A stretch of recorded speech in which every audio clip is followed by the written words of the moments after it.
Yes students, other positional measures quartiles decile percentiles का calculation procedure हम देख रहे थे और उसमें हमने रॉ डेटा और डिस्क्रीट डेटा देख लिया। डिस्क्रीट डेटा में वो जो एक्सेप्शन वाला पॉइंट था वो भी देख लिया।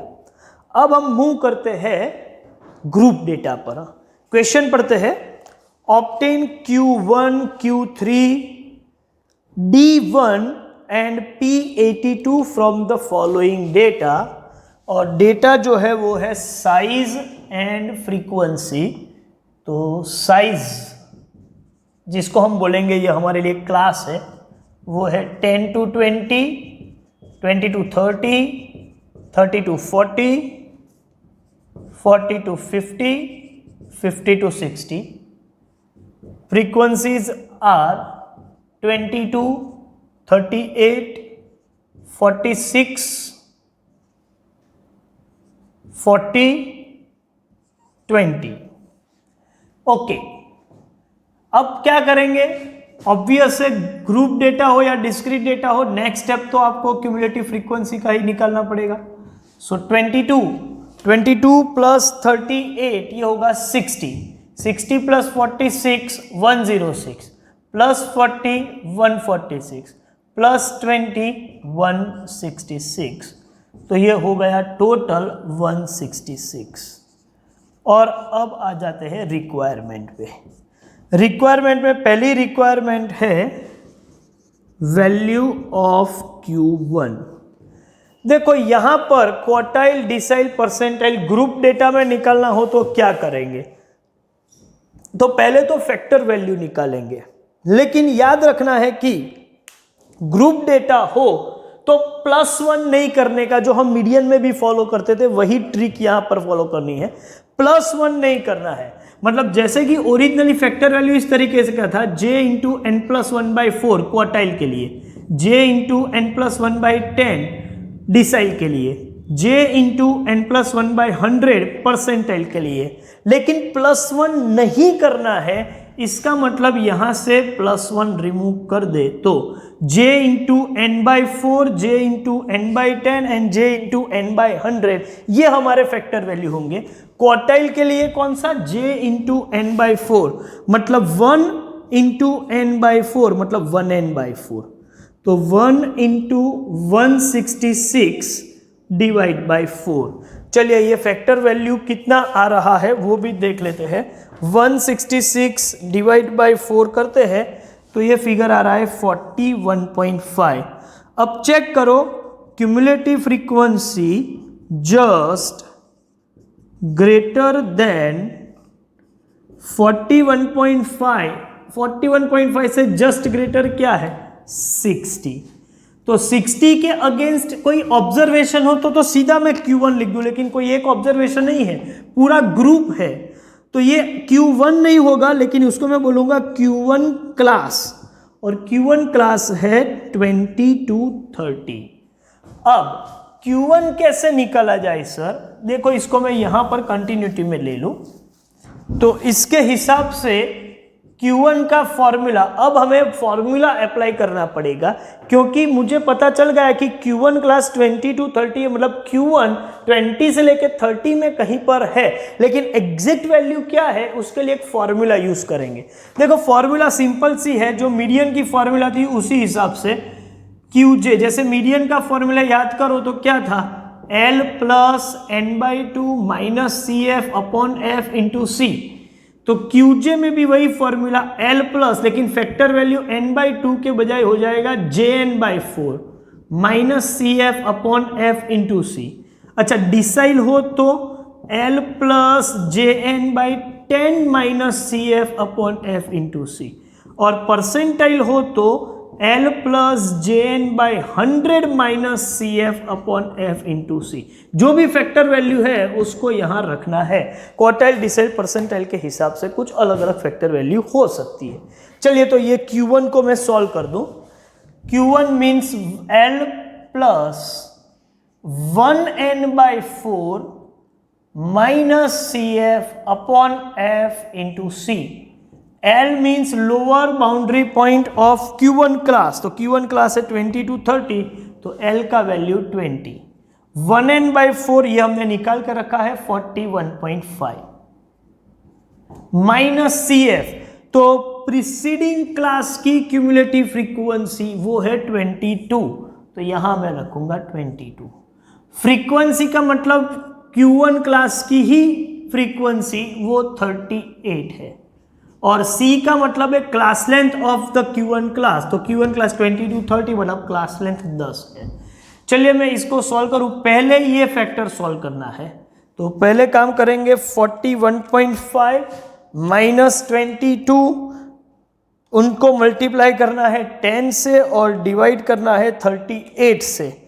ये जो वैल्यू आ रहा है वो 20 में ऐड करो तो प्लस 20 करके मैं फाइनल आंसर लिख रहा हूं 25.131, तो मैं 13 लिखूंगा, तो ये मेरा Q1 का आंसर। मुझे लगता है कोई कंफ्यूजन नहीं होना चाहिए Q1 में। चलिए इसके बाद दूसरा रिक्वायरमेंट क्या है Q1 के बाद, तो सेकेंड रिक्वायरमेंट है Q3। तो requirement number 2, value of Q3। तो पहले तो एक काम करते हैं, फैक्टर वैल्यू निकालते हैं, तो फैक्टर वैल्यू में +1 नहीं करना है, वो याद रखो, तो 3n/4 3 इंटू 166 डिवाइड बाई 4, तो ये आंसर आना चाहिए 3 इंटू 166 डिवाइड बाई 4 124.5। चलिए इसको आगे यहां पर ले जाते हैं। Cumulative frequency just greater than 124.5 is, उससे जस्ट ग्रेटर कितना है भाई, 146 है। इसका ये मतलब हुआ कि Q3 क्लास क्या होगा, 146 इसके अगेंस्ट है, 40 to 50 के अगेंस्ट। और अब Q3 का formula L plus 3n/4 minus CF upon F into C। L is 40, 3n/4 factor value 124.5, preceding class CF is 106, frequency of that class is 40 and class length is 10। इसको solve करेंगे, पहले 40 को disturb नहीं करेंगे, सो 124.5 minus 106 into 10 divide by 40, ये आ रहा है 4.625, जिसमें 40 हम ऐड करेंगे तो आंसर होगा 44.625 है, तो मैं 63 लिख रहा हूं। चलिए थर्ड रिक्वायरमेंट है वैल्यू ऑफ D3, नहीं वैल्यू ऑफ D1। ओके, थोड़ा ध्यान रखिएगा D1 में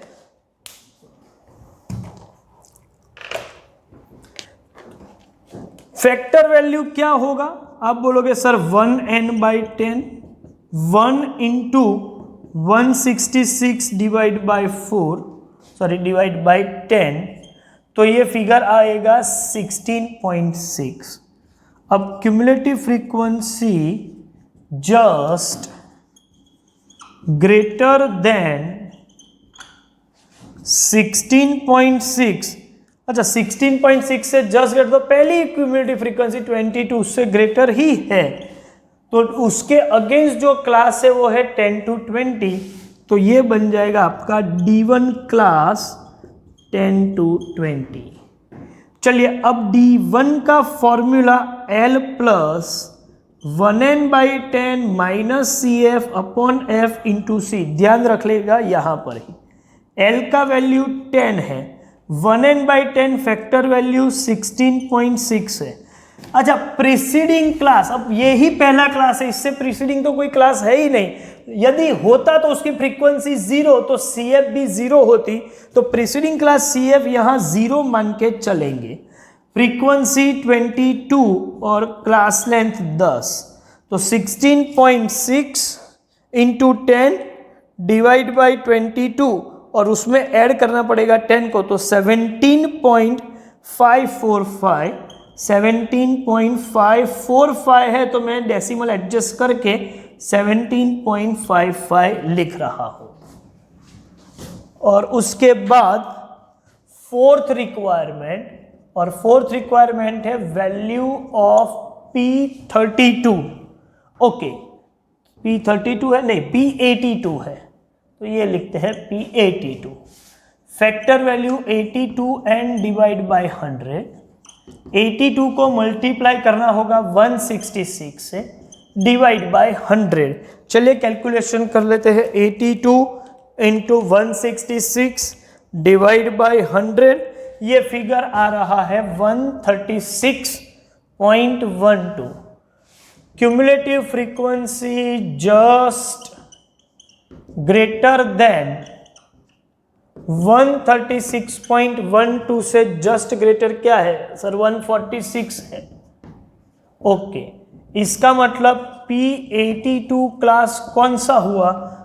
40 to 50 हुआ, और 40 to 50 क्लास है तो P82 का formula L plus 82 n divide by 100 minus CF upon F into C। यहाँ L की वैल्यू होगी 40, फैक्टर वैल्यू है 136.12, cumulative frequency of preceding class वो है 106, frequency of the same class जो 40 to 50 है उसी का फ्रीक्वेंसी 40 और क्लास लेंथ 10। पहले इसको कैलकुलेट करते हैं। 136.12 में से 106 माइनस करो, इंटू 10 डिवाइड बाय 40 करेंगे तो फिगर आएगा 7.53, वो 40 में ऐड करो तो 47.53 आपका आंसर रहेगा। तो मुझे लगता है कि सब कुछ समझ में आपको आ गया होगा, ठीक है। और अब यहाँ पर इसका तो स्क्रीनशॉट ले ही लीजिए, और based on this I can say you can complete homework as displayed in screen. Screen पर जो दिखाई दे रहा है वो नंबर्स वाले क्वेश्चंस आपको होमवर्क में कंप्लीट करने हैं। तो आज का मतलब ये टॉपिक का ये सेशन जो है वो हम यहाँ पर ख़त्म करते हैं। Thank you very much.